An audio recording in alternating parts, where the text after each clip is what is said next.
Hey, what is up, everybody? I'm here to give you another episode of the Retro Wrestling Review Series, Season 8, Episode 6, and I'm really starting to crank away at the series. Let's get to the next NXT TakeOver series I'm going to be reviewing, and it's called NXT TakeOver Unstoppable. NXT was continuing to grow. A lot of big names were starting to join NXT. A lot of superstars were being called up. NXT was becoming a brand that was very well known. Everybody knew what NXT was. And this show, I think, NXT just continued to grow and grow and grow, and this show definitely helped that. So now that I've kind of talked about it, let me preview the matches themselves. And all these shows, by the way, have been taking place in Full Sail University. I just want to make sure everybody knows that. But we have an NXT Championship #1 Contenders match. We have a tag team match, a singles match, an NXT Tag Team Championship match, an NXT Women's Championship match, and an NXT Championship match for this show. And if you actually look at this show on paper, it actually looks like a pretty decent show. And, I will discuss that when I actually start going through it more. But now that I've kind of ran through the show and stuff, let me actually start reviewing the show. I'm going to structure it the same way. I'm going to cover the preview, then I'm going to cover the pre-show, then I'm going to cover the actual show itself in different takes. So I hope you guys enjoy this video, and let's get it started. Alright, sorry about taking this long to get this video up, but I just been pretty busy and stuff because I'm gearing up to finish school. But I'm having a chance now. I also went and had dinner, and then I fell asleep, so yeah. But let's talk about the preview show. It's hosted by Corey Graves, and he starts by going over the matches which on this show, which I'm going to do right now. We have a triple threat NXT Championship #1 Contenders match. Hideo Itami versus Finn Balor versus Tyler Breeze. We have a tag team match between Charlotte and Bayley facing Emma and Dana Brooke. We have a singles match between Baron Corbin and Rhino. We have an NXT Tag Team Championship match between Blake and Murphy and Enzo Amore and Colin Cassidy, between those two teams. And we have an NXT Women's Championship match between Sasha Banks and Becky Lynch. And then we have the main event. It's an NXT Championship match between Kevin Owens and Sami Zayn. So that actually sounds like a pretty good card right there. So let's find out if it was. But let me talk about other stuff that was on this preview show. Let me just get to that part of my notes. So we have the build-up for the NXT Championship match between Kevin Owens and Sami Zayn. The reason why this match is happening is because at NXT TakeOver Our Evolution, Sami Zayn won the NXT Championship. He had finally won this title. He had been chasing for this title for about a little bit over a year. And on that same night, Kevin Owens made his debut in the WWE. And Sami Zayn and Kevin Owens had been friends for years. They wrestled all over the world. They were either tag team partners together, or they feuded. They even had a great feud in Ring of Honor in 2012. And then, Sami Zayn got called up to the main roster in 2013. Kevin Owens didn't get called up till that night. And, Kevin Owens hugged his best friend, and he was happy for him that he had finally won the NXT Championship. But then Kevin Owens ended up turning on his best friend, Sami Zayn, and powerbombing him, taking him out of action. So Sami Zayn wanted to get back at Kevin Owens, so he wanted a match with him in NXT TakeOver Rival, and the match was made for the NXT Championship because Kevin Owens, it was originally a non-title match, but Kevin Owens didn't want to do the match unless it was for the title, so Sami Zayn had forced the NXT general manager, who is still the general manager to this day, William Regal, to make it for the NXT Championship, so he did. And, there was a bunch of speculations. We weren't necessarily sure why, but, Kevin Owens said that he wasn't anything personal. He said that he did it to feed his family, and that, he's there to fight anybody, and that he's a prize fighter. But there's some rumors that Kevin Owens was a little bit jealous of Sami Zayn because Sami Zayn and Kevin Owens had always dreamed that they would get to the WWE together, and Sami Zayn ended up getting signed before he did. And Kevin Owens believing at the time that um, he wasn't gonna that he was never gonna make it to the WWE, and he finally got here. He didn't want to wait in the back of the line and wait for a championship opportunity. So a lot of reasons like that. Um, and It was pretty damn interesting. Um, so It led to the match at an NXT TakeOver Rival between Kevin Owens and Sami Zayn, and Kevin Owens ended up murdering Sami Zayn. He ended up taking Sami Zayn out with a bunch of powerbombs because he had hit his head on the ramp when he hit a dive on Owens, and Owens just targeted that injured head. And Kevin Owens beat Sami Zayn up so bad that he couldn't continue. So Kevin Owens ended up beating Sami Zayn for the NXT Championship. Ironically enough, Kevin Owens ended up winning the title 2 months to that exact day that he debuted in the WWE, probably the fastest rising NXT champion in NXT history. And Kevin Owens ran roughshod with that NXT championship. He took everybody out. And Sami Zayn had gone home. He was injured, and he ended up going back to Canada. He even filmed videos of himself going to Canada. And Sami Zayn had talked about how he was disappointed. How he's disappointed to see where NXT has changed from. Because at this time, NXT was going through big changes. I meant to mention that first. NXT had gone on the road. We went to the Arnold Schwarzenegger Classic. A lot of big legends and stuff were debuting in NXT, and NXT was starting to grow into a big brand. And this was also the first time that a band actually performed their theme song. It was the band Motionless in White, and they performed their song Unstoppable. So NXT was becoming a pretty damn huge deal, and everybody was talking about NXT all the time. So, and Sami Zayn said that he was going to get back at Kevin Owens because he felt like that he needs to get revenge on him. And eventually, Sami Zayn finally made his return to NXT. He ended up finally reestablishing himself, and he ended up going right back after Kevin Owens for injuring him. And William Regal made the match between Kevin Owens and Sami Zayn. Kevin Owens didn't want the match because all Sami Zayn did was sit at home, and Sami Zayn tried to push his buttons by saying that everything that all the Kevin Owens' biggest accomplishments are meant by me. He says that he's living in his shadow because he's been around him during Kevin Owens' big accomplishments. And he also mentions that Kevin Owens isn't the prize, it's the NXT title. So Kevin Owens says that he will do it, but this time he's not going to go as easy on Sami Zayn. He's going to take him out permanently. So we had the match. However, there was a small issue going into this match because in real life, Monday Night Raw was held in Sami Zayn's hometown, Montreal, Canada. And Sami Zayn ended up going up on Raw and having a United States Championship match where he ended up injured with his shoulder doing his entrance when he went like this. But then, he was dropped on his shoulder and he wrestled the whole match for the U.S. title with an injured shoulder. So we were questioning whether or not Sami Zayn was going to be 100% coming into this show. And, Kevin Owens had been talking about it. He was the one to actually taking credit for injuring Sami Zayn. And people kept, he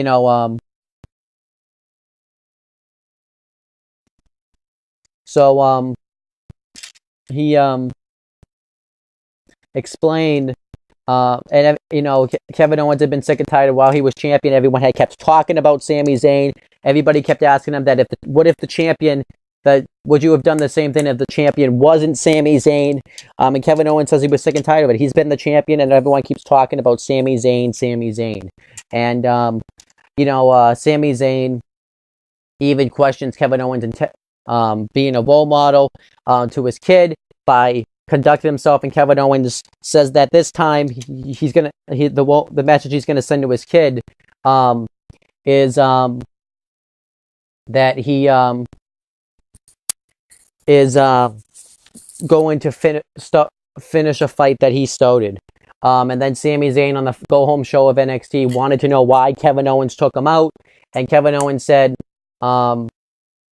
that wouldn't give him an answer, and he just said, this time, Sammy, you're not coming back.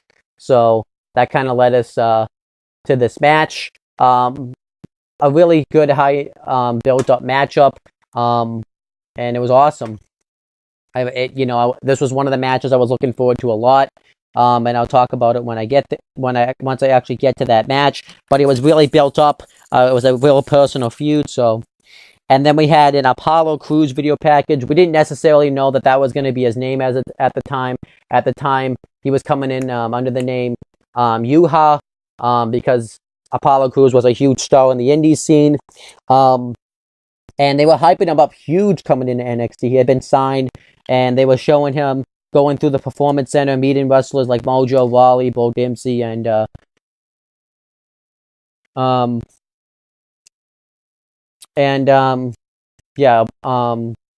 Solomon Crow.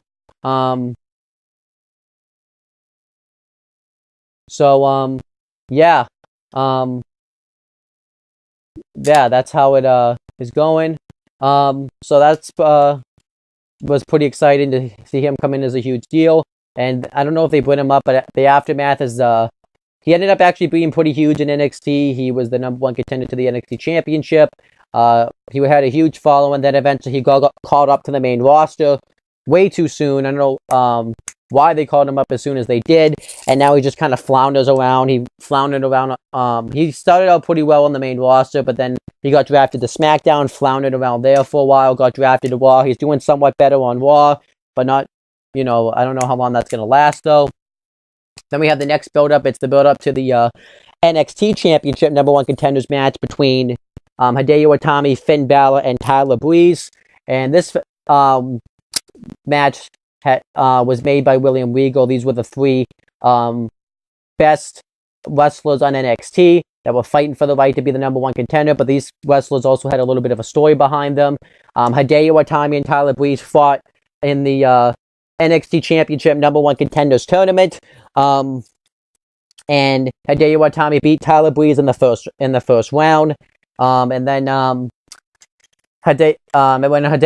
when Finn Balor, who was also in that tournament, ended up beating Hideo Itami, and Tyler Breeze was upset about it. He attacked Hideo Itami. They had a match at NXT TakeOver Rival where Hideo Itami won, and then Tyler Breeze beat Hideo Itami in a 2 out of 3 falls match.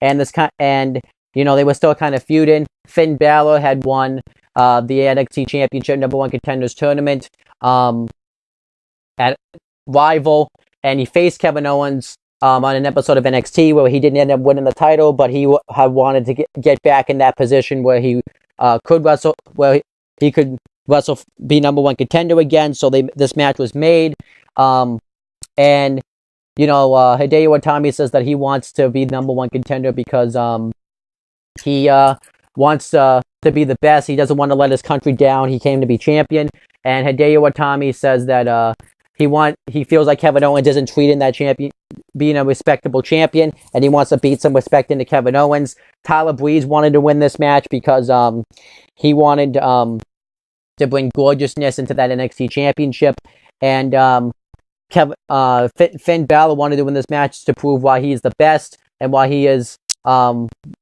and he wants to get a chance, another crack at Kevin Owens for that NXT title, or Sami Zayn. And then during the whole breakdown, Hideo Itami and Tyler Breeze were having a match where Finn Balor sat ringside watching. Finn Balor inadvertently kicked, Hideo Itami inadvertently kicked Finn Balor while he was sitting up against the steel chair. Hideo Itami was still able to knock him off, and then Finn Balor was upset about it, and Tyler Breeze ended up laying out both guys. And another thing that also happened is Hideo Itami and Finn Balor had a history, because Finn Balor and Hideo Itami pretty much came into NXT around the same time together. Finn Balor's first match was teaming up with Hideo Itami. They were kind of a past tag team. So that kind of was the reason this match was happening. So this match I thought was good build-up. It was mainly a wrestling build-up. There was just the three best wrestlers going to fight it out to become the number one contender to the NXT title, but I thought that was cool. Then we have the build-up to the NXT Tag Team Championship match between Blake and Murphy and Enzo Amore and Colin Cassidy. The reason why this match was happening was because Enzo Amore and Colin Cassidy were a tag team for 2 years down in NXT. I believe they were the longest tag team at at the time in NXT. Um, and they wanted to become the number one contenders to the NXT tag team titles. They had never gotten a title shot before, and Blake and Murphy had won the had won the NXT tag team championships in January time. I forget exactly the month. And Enzo Amore and Colin Cassidy ended up.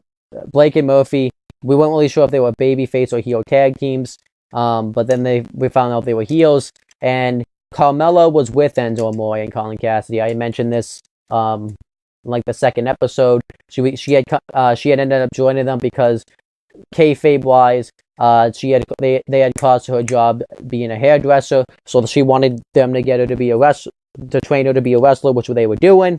And Blake and Murphy were kind of spitting on Carmella. They wanted Carmella to join up with them and leave Enzo Amore and Colin Cassidy, which didn't happen.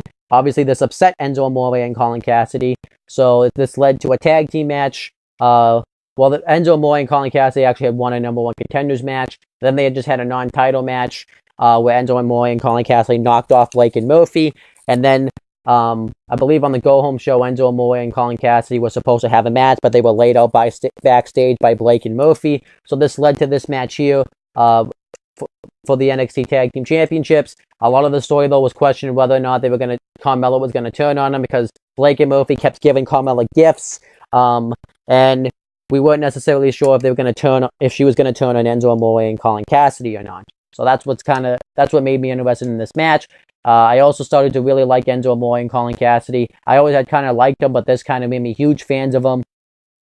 Blake and Murphy still didn't care for them. They were bland. They didn't have bad matches in the ring, but they were just a really bland tag team. And I don't know why they ever won the NXT Tag Team Championships. They might be my least favorite NXT Tag Team Champions I've ever seen in my entire life. I thought the Ascension were bad NXT Tag Team Champions, but I completely forgot about Blake and Murphy's NXT Tag Team title run. It was terrible. And then we had the build up to the singles match on this show between Baron Corbin and Rhino. The reason why this match was happening was because Baron Corbin was running roughshod through NXT. He defeated everybody. He was claimed unstoppable. And in February, Rhino had returned to NXT, and he was unstoppable as well. Rhino was a legend. He's been all over the world. He's wrestled in ECW. He's wrestled in WWE before on the main roster, and he had wrestled in Ring of Honor and in TNA. He had wrestled all over the world. And if you think about it, Rhino had been everywhere. He's been to every wrestling company at its hottest point. He went to ECW at its hottest point. He was in the WWE at sort of its hottest point. It was still pretty hot when he came in. He was in TNA at his hottest point, and he was in Ring of Honor at his hottest point. And it only makes sense for him to go to NXT for that hottest point. And Rhino was running roughshod through everybody in NXT. And Rhino then had said that he hears that there's another unstoppable force in NXT. And he had called out Baron Corbin and he wanted to wrestle him. Now at this time, they were beginning to kind of shift Baron Corbin to be a heel. I don't know if they had fully shifted him. I don't think they had fully shifted him yet, but they were already going in that position because Baron Corbin was acting more of a bully in his matches. And he even had cut his promo talking about giving making the NXT superstars miserable at his expense makes him happy. So it was definitely interesting. Then they led to Rhino and Baron Corbin having a brawl where it had to be broken up by security. Rhino ended up going everybody, and this led to this match. What I did like about this too was it was there to help Baron Corbin, because I always kind of like it when a veteran WWE superstar like Rhino can come down to NXT and kind of help work with these guys and help make them better. Because I always, having a veteran come down definitely makes them better. Rhino was somebody that has been to a WrestleMania. He's wrestled at TNA Bound for Glory, and he's wrestled at all the big shows. He was even, he's been around the world. He's been in the business for years, it only made sense for Lionel to come down and help work with Baron Corbin, because Baron Corbin was still really green at the time. And I'm happy, though, they were starting to transition him to be a heel, because like I had talked about in my last few episodes, it definitely felt like they were trying to force Baron Corbin down as a baby face, and they finally had realized that they weren't the fans weren't buying him as a baby face, so they decided to turn him heel, and that really worked for him. And then we have the final build-up. Well, actually, we have one more that I didn't really talk about, and I actually went to talk about it first. It's the women's tag team match between Charlotte and Bayley versus Dana Brooke and Emma. The reason why this match was happening was because Dana Brooke had debuted in NXT. They had signed her to a contract.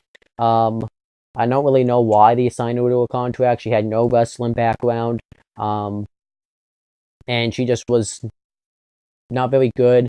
I don't know why they signed her to a contract, but she had competed in a ton of fitness competitions, and Dana Brooke had started to feud with Charlotte because she was upset that Charlotte was in the Tap Out commercials instead of her, so they kind of segued into that feud. Emma ended up being called back down to NXT. Her run in the main roster didn't really go too well. No one really reacted to Emma, and she was just kind of being used as a comedy wrestler, so she wanted to come back down to NXT. And Emma, something happened with Emma. This ended up being the best work that Emma has ever done in WWE. Emma ended up stopping doing the dance, and she finally turned heel and realized that she needed to be more aggressive to get back on the main roster, because Emma was somebody that had been on the main roster and it didn't have it work too well. And she kind of wanted Bayley to do the same thing. Wanted Bayley to kind of stop catering to the fans and, cater to her, and, be like her and join forces with her, but Bayley refused, and eventually it led to during a match between Bayley and Dana Brooke, due to interference by Emma, Dana Brooke was able to knock Bayley off in a match, and then they put the boots to Bayley. Charlotte tried to come out and make the save, but she ended up getting outnumbered, and Dana Brooke laid out Charlotte. So then it led to Bayley and Bayley and Charlotte challenging Dana Brooke and Emma to a tag team match, which was accepted by Emma and Dana Brooke later on in that show. So yeah, that was at least it had some type of story, and it was a way to get Charlotte and Bayley on the show. So I actually don't mind this match the story going into this match wasn't too bad. The story was better going into the match between Bayley and Emma than Charlotte and Dana Brooke. If anything, actually, you could have probably just done a one-on-one match between Bayley and Emma instead of throwing Charlotte and Dana Brooke in there as a tag team match. But they clearly wanted to get Charlotte on the show, so whatever. So then we had the NXT Women's Championship match build-up between Sasha Banks and Becky Lynch. And this match build-up kind of goes back a while. Becky Lynch was somebody that had traveled all over the world. She started watching wrestling when she was at a really young age. And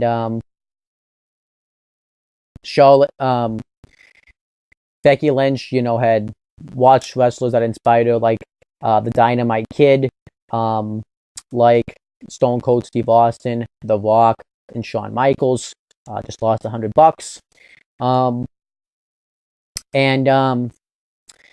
She had wrestled all over the world. She even trained with Finn Balor, and she had finally made it to NXT.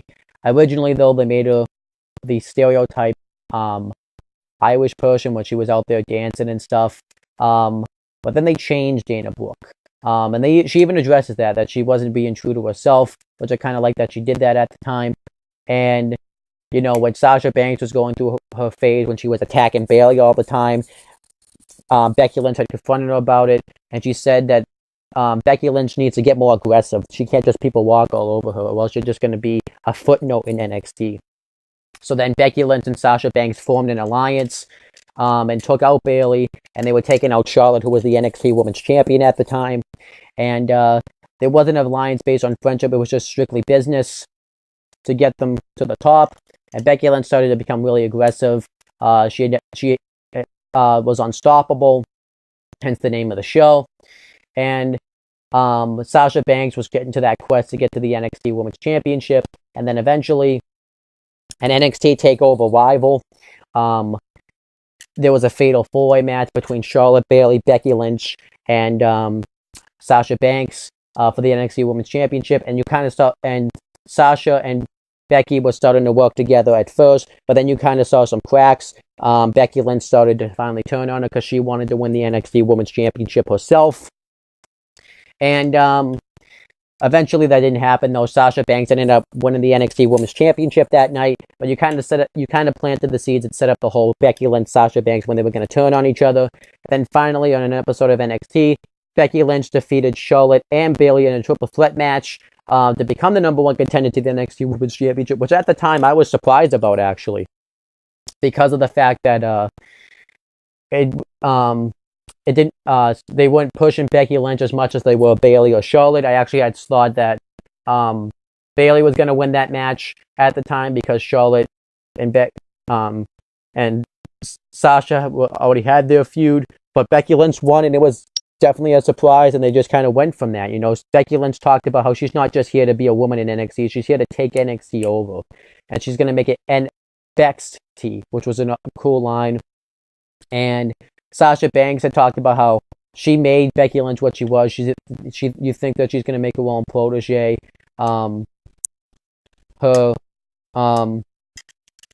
be her for that title.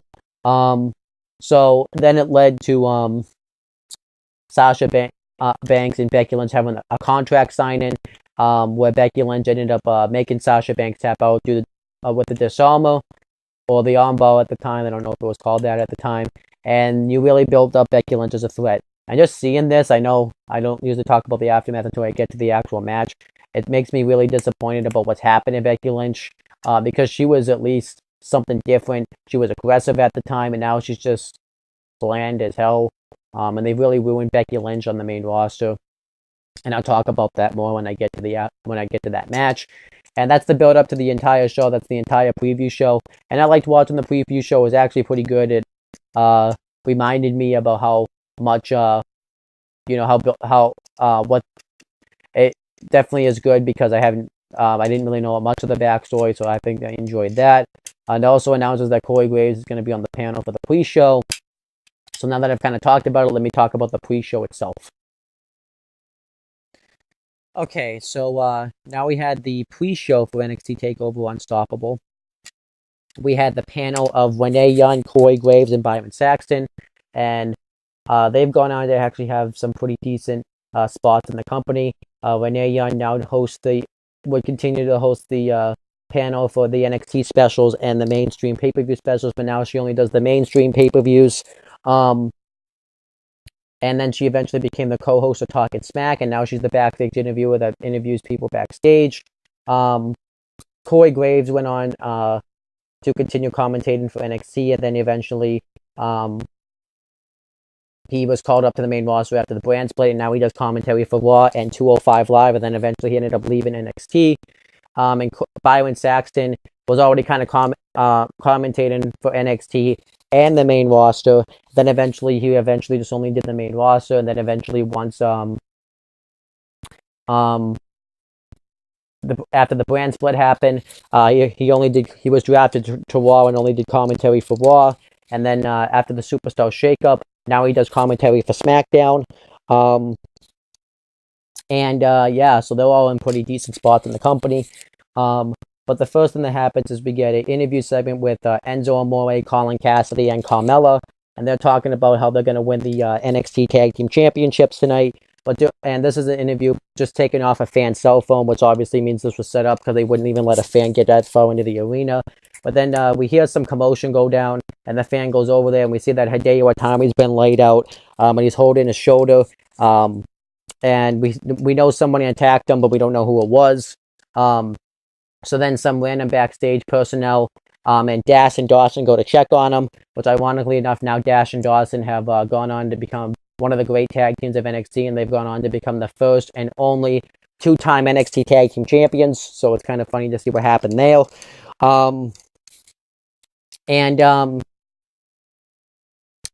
But after this, we see Kevin Owens walk by, and Kevin Owens then says, "That's a shame." Like he was the one that attacked Hideo Itami.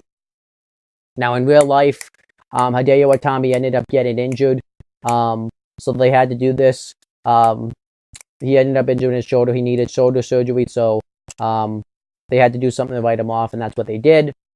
So the match between the NXT Championship number one contenders match just became a one-on-one match between Finn Balor and Tyler Breeze. So it was kind of a shame that Hideo Itami had to be taken out, because I bet that match, if that had been a triple threat, it would have been an amazing match. But I will talk about that match when I get there.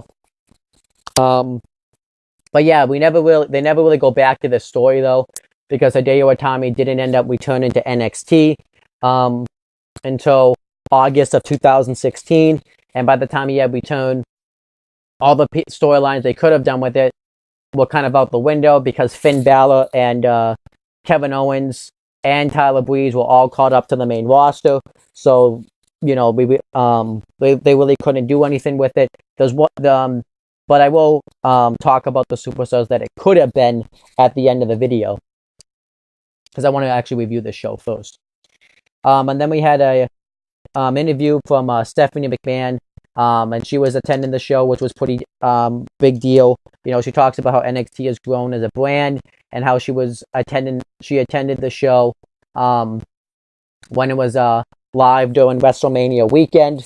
And then she gives a prediction and talks about the NXT Women's Championship match, and she talks about how Sasha Banks may call herself the boss in WWE, but she's not the real boss of WWE, which I like that line. And she even talked about how she's not used to being cheered, because normally people boo Stephanie McMahon, so I thought that was pretty funny. So yeah. And then another thing they talked about was the build-up to the NXT Championship match. I know I already talked about it, but there's a certain thing that I forgot to talk about in the NXT Championship match, and that was just on Raw recently. Kevin Owens ended up going up on Raw, and he pretty much confronted John Cena, because John Cena had felt bad about the fact that he's the one that injured Sami Zayn, and people were kind of giving credit to him. So Kevin Owens went up and told John Cena that he was the one that ended up injuring Sami Zayn, and he pretty much talked down Cena, but he was also used to hype up this NXT TakeOver Unstoppable. So then he ended up laying out Cena, and people were questioning whether or not that Kevin Owens was going to be fully focused on Sami Zayn, because he had a match coming up an Elimination Chamber a couple of weeks later against John Cena.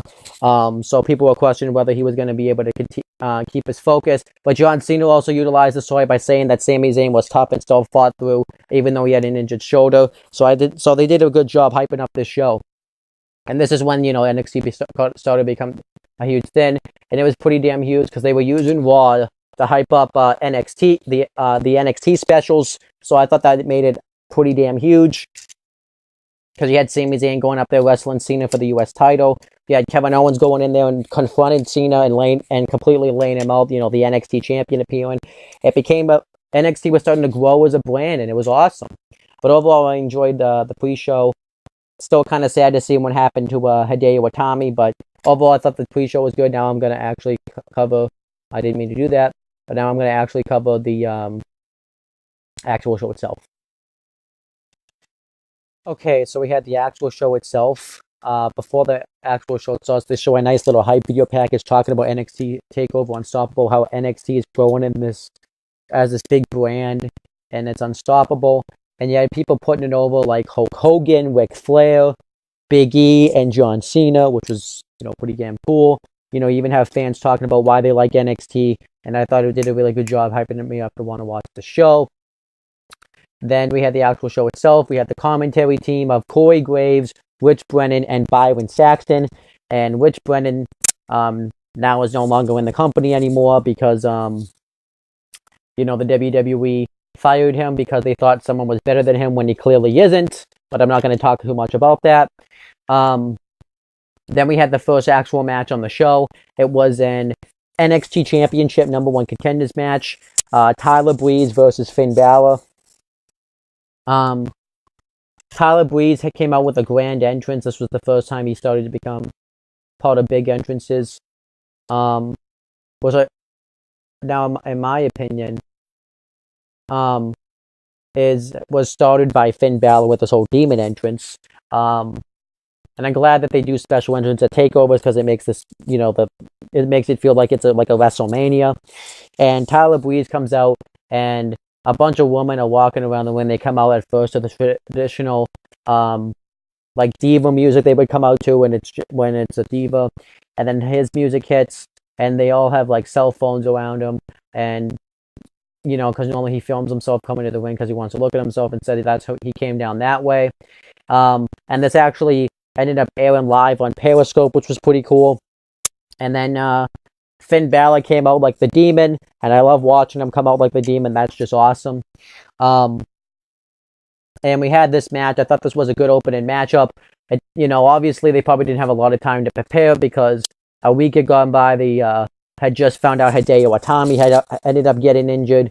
So obviously, there was so obviously they had to kind of compensate for a one-on-one. I think luckily it was already known that Hideo Itami wasn't going to compete, but I still thought they did a pretty good job having actually a pretty good solid matchup. I thought this was a really good opening matchup.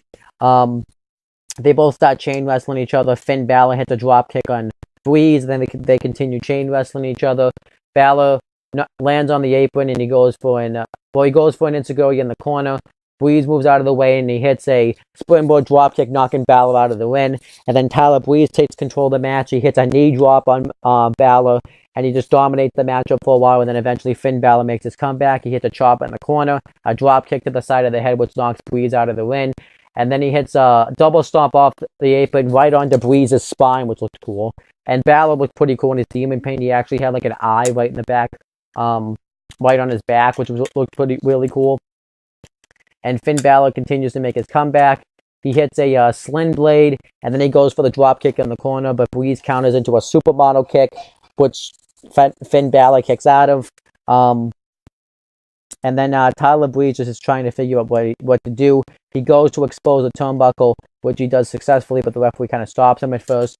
And Balor ends up going back first into the turnbuckle, and then Breeze hits the beauty shot on him, which Finn Balor is still able to kick out of, and Balor rolls out of the ring. Tyler Breeze is in frustration. He's arguing with the official. And doing this, the crowd started chanting, "You're not counting at the referee," because Finn Balor rolled out of the ring and he should have been counted as a count out. So then Breeze goes to look for Finn Balor, and Finn Balor pops up out of nowhere on the entrance ramp and just takes out Breeze.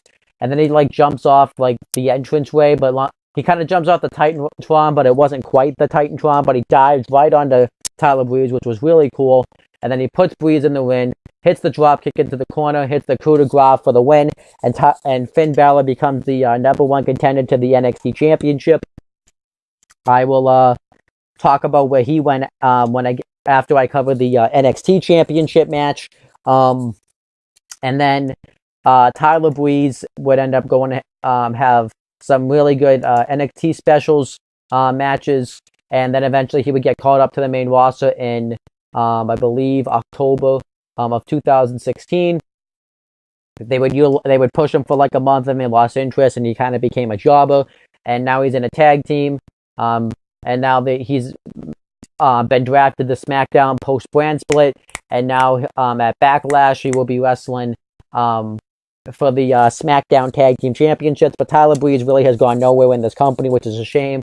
And another thing that's a shame is this becomes a pattern. I kind of wish they would have given Tyler Breeze, they wouldn't have jobbed out Tyler Breeze as much as they did on the NXT specials. They would have at least had him win sometimes, because it felt like he lost at every NXT special. And obviously this can kind of come back to the whole Hideo Itami storyline about who could have taken him out. You could have had it be Tyler Breeze because it would be the heel thing to do. He could have found it as like an easier path to defeat Finn Balor. If Tyler Breeze and Hideo Itami were already feuded to begin with, so there you go. Obviously, you could have done the obvious one, which was Kevin Owens, who ended up walking by him because he felt Hideo Itami said that he had no respect for Kevin Owens, and he could have not looked at Kevin. He could have looked at Kevin Owens. Kevin Owens could have looked at Hideo Itami as a threat to his NXT Championship, so you could have gone that route, or you could have gone an unpredictable route, is you could have gone with Finn Balor. Finn Balor ended up walking out and winning this match, and I'll talk about later on why it could have been Finn Balor. But overall, I thought this was a really good opening matchup.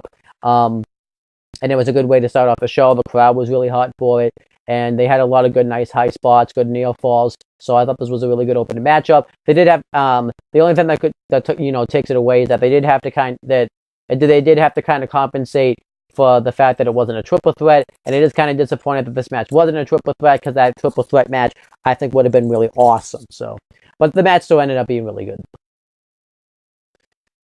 Well, it just showed a video package of NXT going to Albany, New York. This was when NXT started to go on the road all the time, and NXT was just starting to really grow as a brand. They were, because they had never really left Florida. This was really the first year that they had, so it was a huge moment for NXT. They sold out like 3 shows in a row, which was awesome for them. And,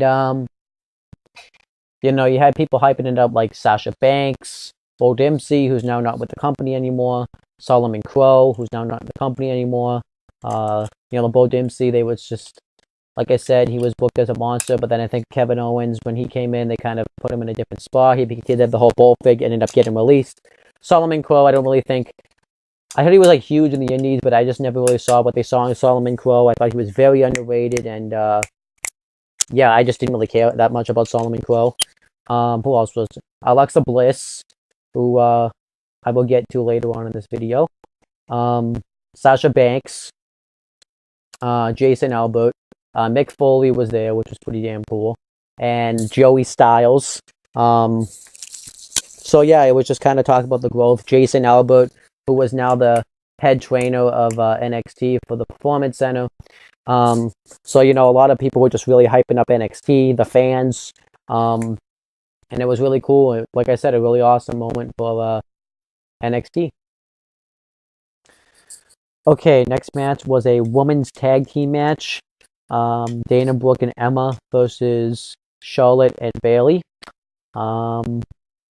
This match was alright. I didn't think it was anything special, but it was an alright match. This was just clearly a way to get Charlotte and Bayley on the show.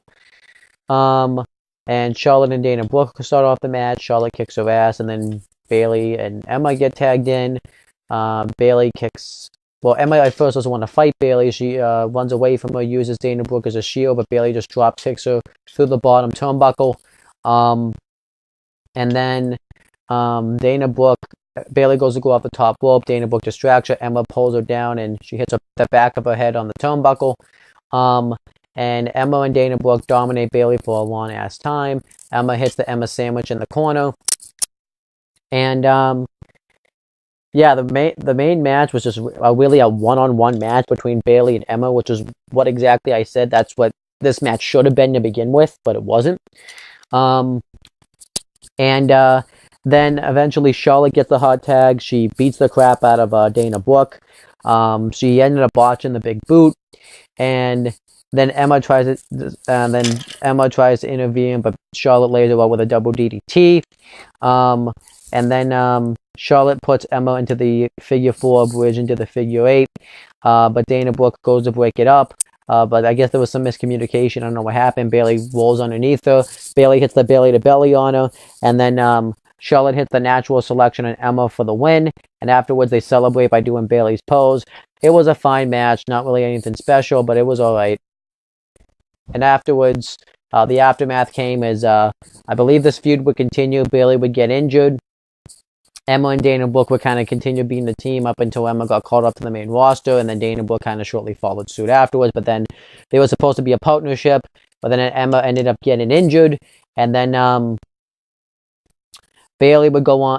Charlotte would go on to be called up to the main roster, and then eventually, she did her thing on the main roster, won the Divas Championship, won the Women's Championship in a triple threat match, and then she is now a 4-time Divas /Women/Raw Women's Champion. She's actually the only superstar ever to hold the NXT Divas and Women/Raw Women's Championship. Then she would go on to be a part of the first ever, women's Hell in a Cell match, women's Falls Count Anywhere match, and main roster-wise, women's Iron Woman match. And she, what else did she do, though? She also main evented Raw for the first time since, like, 2005. And then eventually, she would win and lose. She would go on to have the greatest, probably, pay-per-view streak in WWE history at 15-0 until she eventually lost at Fastlane to Bayley, actually. And then, her and Bayley, though, from this went on to, at NXT TakeOver Brooklyn, win the NXT Women's Championship. She would hold that title up until NXT TakeOver Dallas, and then eventually she would have a final match at NXT TakeOver Brooklyn too. Then she would get caught up where she defeated Charlotte in the first match, and now Charlotte, by the way, too, is also known as Charlotte Flair. And eventually, on an episode of Raw, she ended up defeating Charlotte to win Charlotte Flair to win the Raw Women's Championship for the first time. Her first reign, and she went on to successfully defend it with Charlotte in the match as well at WrestleMania 33, and now she's no longer the champion. And Charlotte Flair is now on SmackDown. So yeah, pretty. And now Charlotte Flair recently had her naked photos leaked on her phones, where I can't look at. Now I can't look at Charlotte the same anymore. Emma would go on to do this whole troll thing where she was going to come back as a Melina, but then she didn't pass any of the tryouts, so she was just going to come back as Emma. She did, and now she's injured again. Charlotte and Dana Brooke actually became an alliance for a while, where Charlotte Blank was Dana Brooke's, Charlotte was Dana Brooke's protege. And then eventually they turned on each other. They had a match on Raw where Charlotte won. And now Dana Brooke's a babyface. They were going to do a Dana Brooke and Emma feud. But now Emma's injured, so that's probably not going to happen now. Thank God. Dana Brooke has gone on to become absolutely terrible because she's always been terrible. And that's kind of where everybody went from this match. So, yeah. Alright, so next it shows all the new signees. And I'm mainly talking about this because some of these signees actually, mainly all of these signees. These are very well known today. The first one it shows is Billie Kay, and then in Peyton Royce, and obviously they've gone to become one of the top women in NXT now today. They've gone on to become a team together, so it's kind of interesting that they were just signed, I guess, 2 years ago now. Then we had Alexander Wolf, who's now running Roughshod, is now a member of Sanity, so it's now definitely interesting to see how. He's not like a huge player, but he's definitely in a huge role now in NXT. And obviously Apollo Crews, who at the time was just known as Yuha, and everybody exploded for Yuha / Apollo Crews. So it's just kind of a shame that the WWE will not push Apollo Crews because he got a huge reaction. But whatever. Okay, so next match was Rhino versus Baron Corbin. And I thought this was a solid match here. Nothing fancy, but it was solid. You can definitely see that Baron Corbin has improved nowadays. Rhino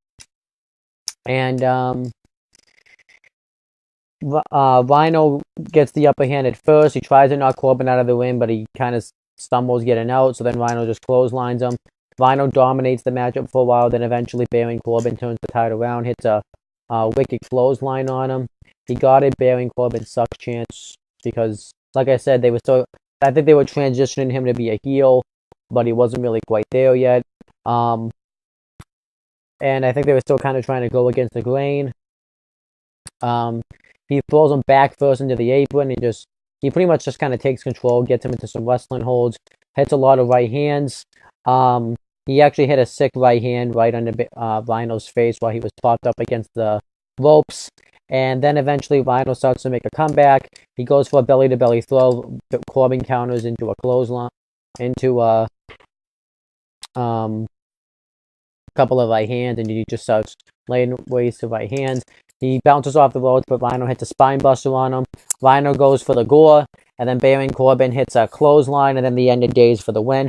But I like the match. It was simple, nothing fancy, and it got Baron Corbin over, which was designed to do. He beat a former legend in Rhino, so the match did its purpose.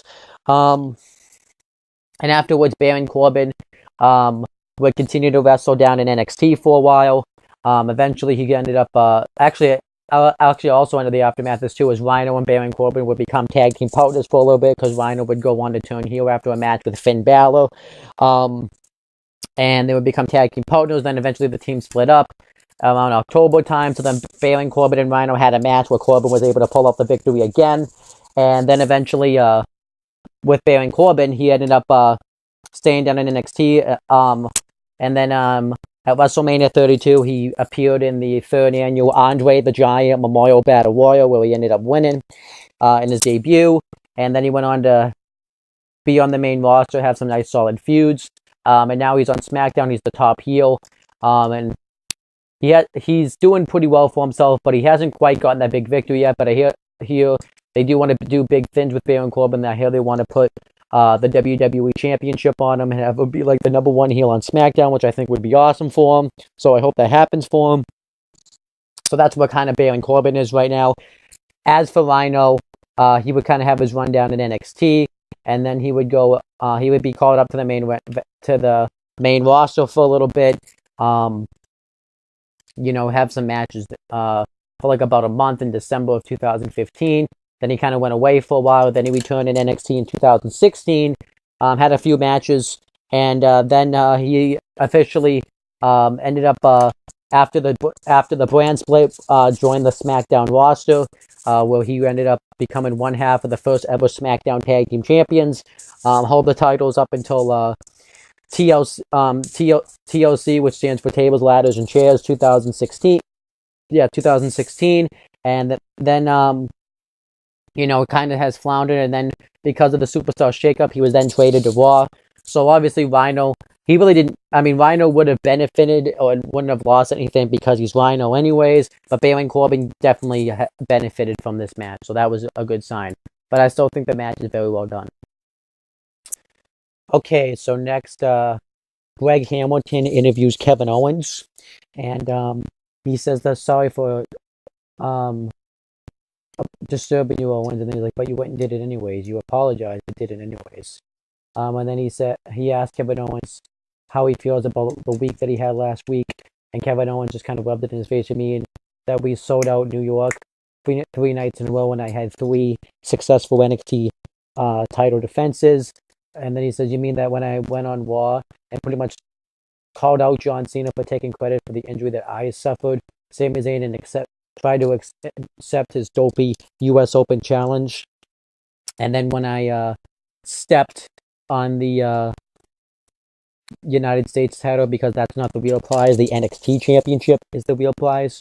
And then he says that he mocks Cena by saying, I'm going to give Sami Zayn some veteran advice.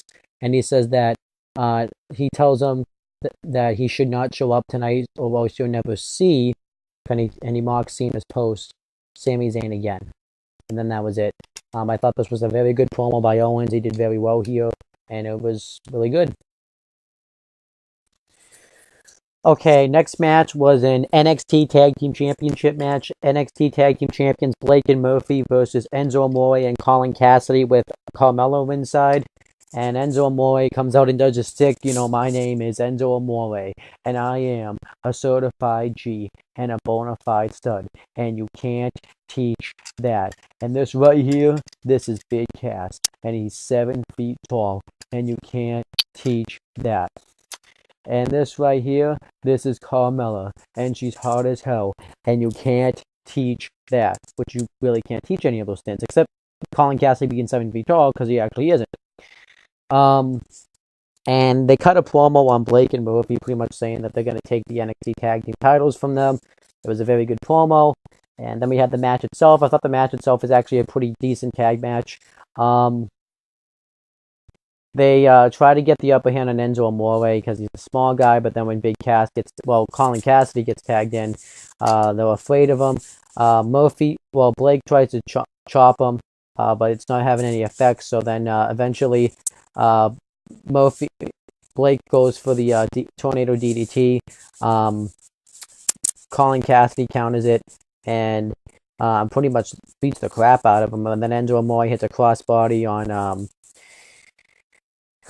Murphy, and they're trying to get Enzo, but Enzo's fighting him off the best he can, but eventually Murphy takes his head off with a clothesline, and Blake and Murphy get the heat on Enzo Amore for a long time, but eventually Enzo Amore moves out of the way when Blake goes to charge at him in the post, but he's not able to make the tag in time, and then Blake and Murphy hit a powerbomb backstabber combo on Enzo Amore, and they cover him, but Enzo Amore kicks out of it, and then eventually Enzo Amore hits a jumping DDT onto Murphy.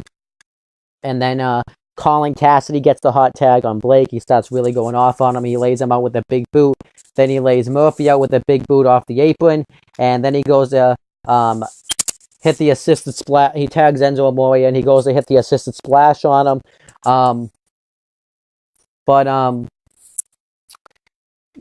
Alexa Bliss comes out from the locker room and she takes out Carmella. Now, at this point, it sort of made sense of the story because Blake and Murphy cost Carmella a match against Alexa Bliss before this, and also because Alexa Bliss was already kind of a face. She was kind of like she was trying to be Tinkerbell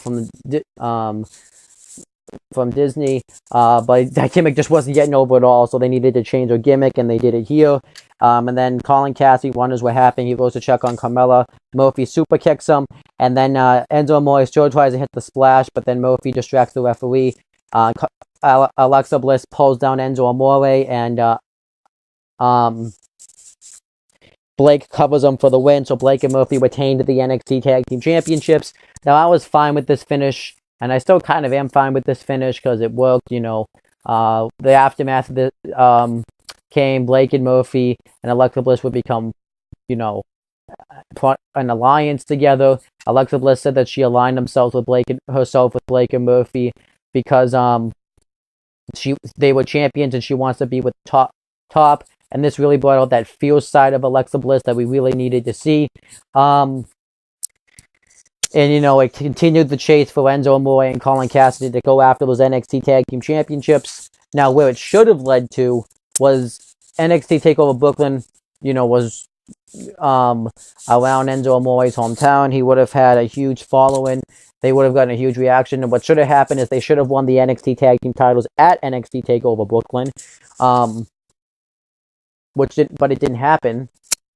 I don't know why it didn't happen. It was it's actually kind of stupid because the fact that Blake and Murphy get to hold these titles, but Enzo Amore and Colin Cassidy didn't get to hold these titles is pretty damn stupid. But eventually Enzo Amore and Colin Cassidy would continue their chase after the NXT Tag Team titles. Would always get this close to getting them, but wouldn't quite get there. And then eventually they were called up to the main roster without Carmella. They did the stuff there. Carmella was eventually stayed in NXT. Was eventually called up after the brand split and was drafted to SmackDown, where she's now a heel, which doesn't make any sense. If anything, they should have brought her up with Enzo Amore and Colin Cassidy because that's what got Carmella over. Not what they did. And Blake and Murphy would go on to lose the NXT Tag Team Championships at NXT TakeOver Brooklyn. I'm not sure if this is when it had happened, but obviously Alexa Bliss is now engaged to Blake. Not Blake. Alexa Bliss is now engaged to Murphy. So, cool for them. And they would just pretty much kind of fall into obscurity, wouldn't really do much. Alexa Bliss became a pretty huge women's star. The problem was with Alexa Bliss, she never really got to hold the NXT Women's title because she just wasn't in the right spot at the right time. I think she would have been a solid NXT Women's Champion. She did fight Bayley for the title, though, when she won it, and she had a pretty decent showing, so it was kind of a shame what happened to Alexa Bliss. But then eventually she was called up and drafted to SmackDown, and she had a huge success in SmackDown. She ended up winning the SmackDown Women's Championship at TLC 2016. And then hold that title up until Elimination Chamber, where she lost it. But then she won it back 2 weeks later, became the first ever 2-time SmackDown Women's Champion. And then eventually defended the title at WrestleMania 33, where she lost it. Then was drafted to Raw due to the Superstar shakeup. And then at Payback, she defeated actually Bayley to become the Raw Women's Champion, and now she's the first and only superstar at this moment to hold both the Raw and SmackDown Women's Championship, and Alexa Bliss has just become a really great performer. I definitely think that she's improved from when we first had seen her, so that's awesome for Alexa Bliss. So ironically enough, the biggest star in this match is the person that wasn't in the match, and that's Alexa Bliss. It's kind of a shame. Endo Amore and Colton Cassidy, I guess they'll have a top tag team on Raw, but Alexa Bliss, I think, has just gone on to have more success, and she's actually, I think, become a bigger star than Endo Amore and Colton Cassidy. This act's kind of run stale, unfortunately, and Blake and Murphy pretty much disappeared off television. I don't even think they're a team anymore. I think, but they pretty much disappeared off television, and Carmella is just in a stable that's a loser. So, yeah, pretty much Alexa Bliss benefited the most from this match, which is kind of stupid. Okay, so next match was an NXT Women's Championship match. NXT Women's Champion Sasha Banks versus Becky Lynch. And this match, I thought, was awesome. This was the best match on the show so far. So the match starts off, they both start chain wrestling each other. Becky Lynch is pretty much getting the upper hand all throughout. Becky Lynch hits the kick from the ropes, and Sasha Banks tries to cower it away. But Becky Lynch is like, no, I don't think so. So she tries to go attack while she's on the apron. Sasha slams her arm and face first right under the apron. It looks pretty damn painful. And then Sasha Banks starts to work over the left arm of Becky Lynch. She gets her into a straight jacket submission, which looks pretty damn cool. And she just really works over the arm. There's actually one spot where she just really bends Becky Lynch's arm back. I thought that looks pretty damn pretty painful. But then eventually Becky Lynch is able to reverse it, picks Sasha Banks up on her head and just drops her right in the back of her head. And Becky Lynch tries to make somewhat of a comeback, but eventually Sasha Banks goes up on the top rope and hits an arm drag, and then hits two double knees in the corner. Becky Lynch is able to kick out of it, and then Becky Lynch starts to make another comeback. She hits a reverse suplex. She attacks Sasha Banks on the outside, throws her arm first into the post, hits a suplex while her arms behind her back, which Sasha Banks kicks out of. And then Becky Lynch gets Sasha Banks into the armbar, and Sasha Banks is able to get to the ropes. And then, after this happens, Sasha Banks is able to knock Becky Lynch out of the ring, and she goes for a dive on the outside, but Becky Lynch catches her and just rams her into the back first into the steps, and then she goes to go off the top rope, and Sasha Banks hits the jumping arm breaker and gets her into the bank same, and Becky Lynch taps out for the win, so Sasha Banks retains the NXT Women's Championship. But then afterwards, everybody gives Becky Lynch a standing ovation. They chant for a huge. And, yeah, it was just a really damn good match. And this was definitely Becky Lynch's breakout match. This was pretty much made Becky Lynch here. She was becoming a really well-made superstar, but this made Becky Lynch. Becky Lynch even came out with a new look. She had dyed her hair fully red. She came out with the new with the entrance that she comes out with now, and it really worked for Becky Lynch at this time. And the aftermath came as shortly afterwards, both Sasha Banks and Becky Lynch would get called up to the main roster, which I which I thought was too soon at the time, and I still think it was. Maybe not as much Sasha Banks, but Sasha Banks was still the champion. You really could have gotten a lot of leeway out of Sasha Banks if she had stayed down in NXT. But Becky Lynch was just hitting her stride in NXT. She wasn't really ready to be called up. She was she pretty much had this match. I think she had a few more matches than was called up. Becky Lynch could have done so much more for NXT. She had just gotten into a big star. You really could have put the NXT Women's title on her, but they didn't do it, so it was pretty damn stupid. You could have even had Becky Lynch and Bayley have a feud once Bayley won the NXT Women's title, but they didn't do it. And then eventually, since I'll just kind of talk about both the careers at the same time. Since Sasha Banks was called up to the main roster, she had to drop the NXT Women's Championship, so she ended up dropping it to Bayley at NXT TakeOver Brooklyn, since Bayley was on NXT full time. And then Becky Lynch and Sasha Banks would do their thing on the main roster. Becky Lynch ended up joining a stable with Charlotte, and Sasha Banks joined her own stable, and that they actually had a match all against each other. They actually had a match, against at SummerSlam it was like a triple six-man tag match with all these women in it, where Becky Lynch got the pinfall. And then Becky Lynch went on to feud with Charlotte for the Divas Championship. She had the match at the Royal Rumble, where Charlotte won. And then Sasha Banks ended up returning, and they set up the whole triple threat match at WrestleMania 32 that for the women's title that Charlotte won, that I had just talked about. Becky Lynch and Sasha Banks kind of disappeared and appeared, and Charlotte did her thing. Then Becky Lynch came back. Didn't really do too much, kind of floundered around for a while.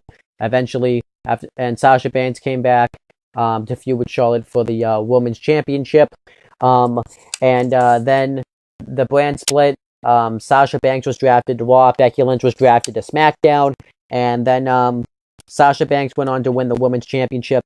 I believe the first Raw after the brand split from Charlotte. But then she would go on to lose it at SummerSlam. Becky Lynch would go on to kind of just be in the basic stuff on SmackDown. Then eventually at Backlash, she became the first SmackDown Women's Champion. She held that title up until TLC. Sasha Banks, meanwhile, eventually would regain her what's now called the Raw Women's Championship. And then she did all that stuff with Charlotte, first Hell in a Cells, pretty much. She had that great feud with Charlotte. Sasha Banks, I even forgot to mention, had a final match in NXT against Bayley. It was actually the first ever legit Iron Women's match at NXT TakeOver Respect. And that would be Sasha Banks' last match in NXT. Becky Lynch's last match in NXT would be a Fatal 4-Way, which included her, Charlotte, Dana Brooke, and Emma, where Emma picked up the victory, which wasn't supposed to happen, actually. But anyhow, getting back to that, back to 2016, Sasha Banks, and then eventually Becky Lynch started to feud with Alexa Bliss for the SmackDown Women's Championship. And both of them at WrestleMania were in both the women's title matches, but neither of them walked out the champion. And now they're just kind of, Sasha Banks is a lame baby face, and Becky Lynch is another lame baby face, kind of. So, I mean, they actually became huge stars, though. Becky Lynch is the first ever SmackDown Women's Champion, and she's the longest reigning SmackDown Women's Champion. Sasha Banks went on to become a 3-time Raw Women's Champion. She had a couple of more major matches in NXT. They stole all. Was in the first ever Hell in a Cell, in the first ever, for women, in the first ever women's Falls Count Anywhere match. Was in the first ever women's Iron Man match, the one in NXT and the one on the main roster. She was in the only 2 ever Iron Woman matches, and never has won one of them. She ended up wrestling Bayley and Charlotte in both of them. But definitely I think I don't think Sasha Banks was called up too soon. I think she definitely should have dropped the title first. Maybe wait to call her up, maybe like around after the first ever Iron Woman match. It was probably too soon, a little bit too soon to call up Sasha Banks. It definitely was too soon to call up Becky Lynch. Maybe you should have waited till December of that year to call up Becky Lynch, and then you could have had a feud with Charlotte for the women's title going into the Royal Rumble instead. That would have made more sense. But what are you gonna do? But yeah, that's pretty much all I have to say there. So overall, this match I thought was really good. Both women benefited from it, so I thought this match was great. Alright, so then we had the main event. It was an NXT Championship match. NXT Champion Kevin Owens versus Sami Zayn. Now, obviously, with this match, I still thought the match actually ended up being pretty good. It wasn't much of a wrestling match, and it probably didn't live up to a lot of people's expectations. But we also got to remember that Sami Zayn was coming into this match injured because of the United States Championship match he had with John Cena. So, yeah. During the match, though, Kevin Owens actually came out wearing John Cena's shirt, where he would have the shirt that says the champ is here, and it would show the United States Championship on the bottom. I actually thought that was a nice touch. It actually got him kind of over. Everybody started chanting John Cena sucks and we can see you and stuff. So in front of a smokier crowd. And the match starts off, Sami Zayn and Kevin Owens just start brawling with each other. Sami Zayn beats the crap out of Kevin Owens throughout the beginning of this matchup. He throws him into the steps a couple of times, throws him into the post, and he just really beat the crap out of Kevin Owens. Kevin Owens would try to fight back, but Sami Zayn would continually get the upper hand. He tried to hit the powerbomb into the apron, but Kevin Owens hit a backdrop on the floor. And then eventually Sami Zayn throws Kevin Owens right into the barricade, right over the guardrail, right into the fans. And Sami Zayn and Kevin Owens brawl into the fans. Kevin Owens goes for the powerbomb again, but Sami Zayn's able to fight out of it. Kevin Owens tries to charge the Sami Zayn while he's by the guardrail. Zayn backdrops him onto the floor, and then gets back into the ring. Sami Zayn hits a blue thunderbomb on Owens. Owens kicks out. He hits a half and half suplex. Owens kicks out again. Then eventually, Sami Zayn goes for a tornado DDT. Kevin Owens counters with a backbreaker, and then he goes for the cannonball. Zayn moves out of the way, and then Zayn hits a clothesline out of the ring, and then he goes to hit the haluva kick, but Owens counters and power bombs him into the apron, and pretty much this was the end of Sami Zayn. Sami Zayn's just out of it. Doctors and stuff have to come check on him, and Owens continuously tries to beat up Sami Zayn. Doctors and stuff have to keep pulling him off, but it's no use. And then eventually Kevin Owens puts him back in the ring, goes to lay him out with another power bomb, but then William Regal comes out and gets in Owens' face and tells him not to do that. But first he listens, but then he goes to do it anyways. Regal gouges his eyes, and then Kevin Owens headbutts Regal, which I actually thought made him look like a heel that he attacked William Regal. Only thing I hated is I like the NXT crowd at all, but they really need to start booing when they're supposed to be booing, because Kevin Owens was acting like a really despicable heel, and they still cheered for him. That I wasn't a huge fan of. But then eventually Kevin Owens grabs his championship in a chair, and he goes to hit Sami Zayn with the chair. But then we hear music start to play, and we don't know who this is. We've never heard this music, and who is it? None other than Samoa Joe. This was Samoa Joe debut in NXT. He had been technically in WWE before, but that was years before he was as big of a name as he is now. Samoa Joe, though, had finally joined the WWE, and it was awesome. Samoa Joe was a guy that was the face, who had been all over the world. He was a huge star in Ring of Honor. He was a huge star in TNA, and it was awesome to see Samoa Joe come into WWE. Samoa Joe had just left TNA in 2015 of February, seeing him come out here, stand up to Kevin Owens was awesome. Kevin Owens was booked like a monster. Samoa Joe was obviously a monster because he's the Samoan submission machine, and it was just awesome, to see Samoa Joe and Kevin Owens have that face-off. They act like they're going to go at it, but Kevin Owens backs away. Everybody chants "Thank you, Joe" at him, and then Owens acts like he's going to come back out and fight him. But then he ends up taking off anyways and says, I did what I came here to do." And then that was it. But this was awesome. Seeing Samoa Joe come in. He was technically the first legit TNA original that had jumped out. There would be a bunch more that would follow afterwards that I'll talk about in future episodes. But he was really like the first big one that jumped to the WWE. I could be wrong though, but he's the first really big star from TNA in my opinion. Because I think he really was. And obviously this led Sami Zayn would be put out of action. This was really used to write Sami Zayn off so he could go have much needed shoulder surgery, which really sucked for Sami Zayn because he probably was supposed to debut on the main roster after this match, but it didn't happen. Instead, that honor went to Kevin Owens, and Kevin Owens would go on to defeat John Cena clean at Fastlane, defeat John Cena clean at Elimination Chamber, which was a huge moment, and then he ended up losing to him at Money in the Bank, which was stupid, and then he ended up losing his NXT Championship to Finn Balor, who had been the number one contender, which I thought was really, I thought was a nice moment. He lost it at Beast in the East in Japan, which kind of makes me think that Hideo Itami was supposed to win that triple threat match, because the match that Finn Balor won that took place in Japan. Finn Balor was a big name in Japan, but I think they wanted that because it was in Hideo Itami's home country, and that also leads me to thinking that maybe it was Finn Balor that took. Maybe they were going to write the story like maybe it was Finn Balor that took out Hideo Itami. Finn Balor, after Itami was taken out, won the NXT Championship.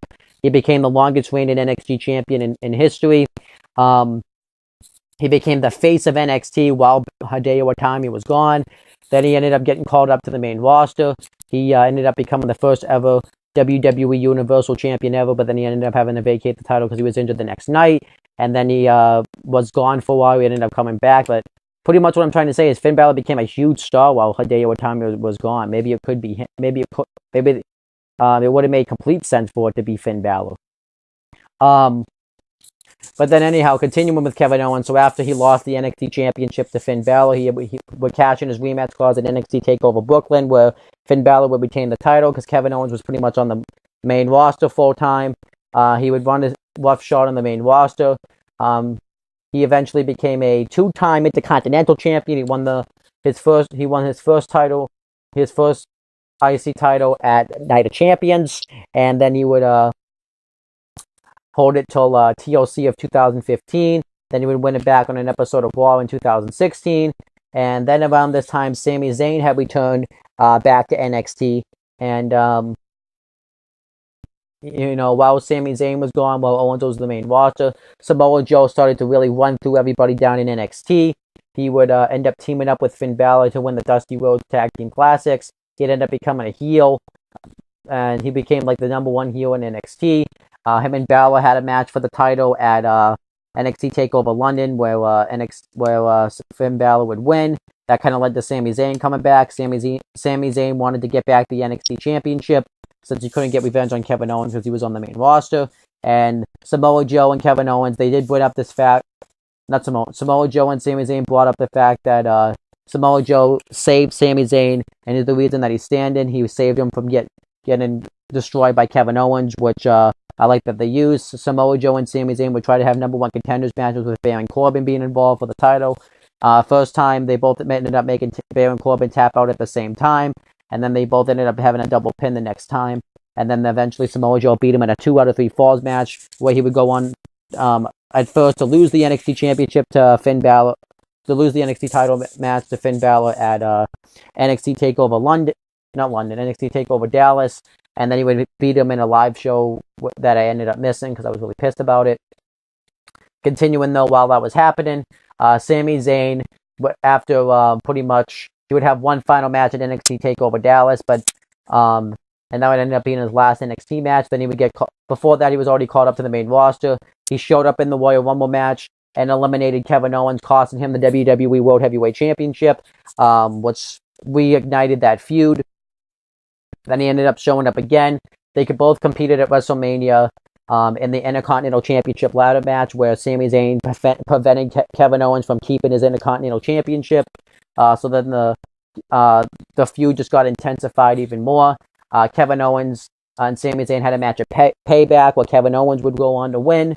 And then they were both in a fatal 4-way match at Extreme Rules for the Intercontinental Championship, where both guys prevented each other from winning. And then at Money in the Bank, they were in the Money in the Bank ladder match, where Kevin Owens prevented Sami Zayn from winning. So then they wanted to blow this off once and for all because they realized their careers weren't going anywhere by just constantly costing each other stuff. So they would have one final blow-off match where Sami Zayn finally knocked out Kevin Owens at Battleground. But then eventually, because of the brand split, they were both just drafted to Raw.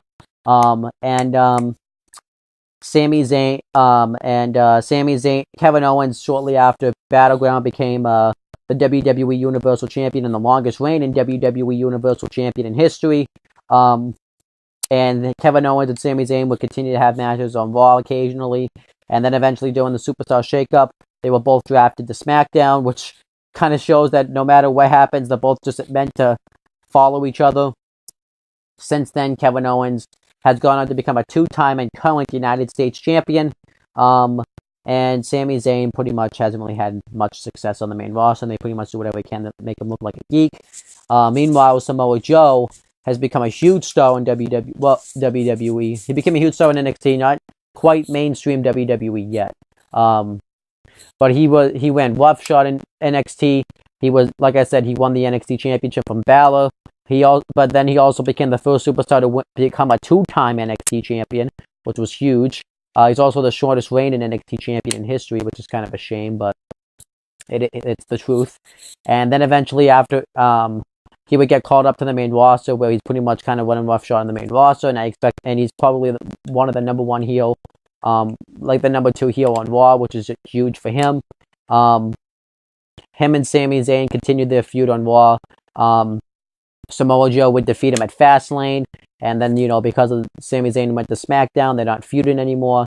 And Kevin Owens and Samoa Joe, it looked like they were going to be a stable, but with a stable with Triple H. But since Kevin Owens got, drafted to SmackDown, that's not going to happen anymore either, which I'm kind of disappointed about. So overall, everybody pretty much benefited from this match. Sami Zayn and Kevin Owens, they continued that feud. Kevin Owens became a huge star. After this match, Samoa Joe became a force to be reckoned with in NXT. Sami Zayn didn't benefit as much as the other two did, I think, because he was injured after this match, and then he kind of came back, finished off his stuff in NXT, and then, pretty much went to the main roster where it became a joke. Kevin Owens, the only thing he pretty much hasn't done in the WWE is win the tag team titles. And Samoa Joe became the first ever two-time NXT champion, so everybody in this match, I think, benefited. Sami Zayn, not as much as everybody else, but everyone benefited from this match. And like I said, this match, I still thought was a good match, but even because they did have to, Sami Zayn made this match work. I actually was impressed about the moves he was hitting, like the Blue Thunder Bomb with the bum shoulder. So I thought that was interesting. And it was kind of a shame because this was at a time when WWE, where the injury bug was just going around, everybody was getting injured. Hideo Itami got injured, and Sami Zayn got injured. And another theory I want to point out is who else they could have written in to attack Hideo Itami, and they could have easily wrote this in, was Samoa Joe, because he was there that night. He was there that night. It was his first NXT, and Samoa Joe would have made some sense because he was instantly kind of looked at as a big deal in NXT. Maybe he wanted to get Hideo Itami out of his way.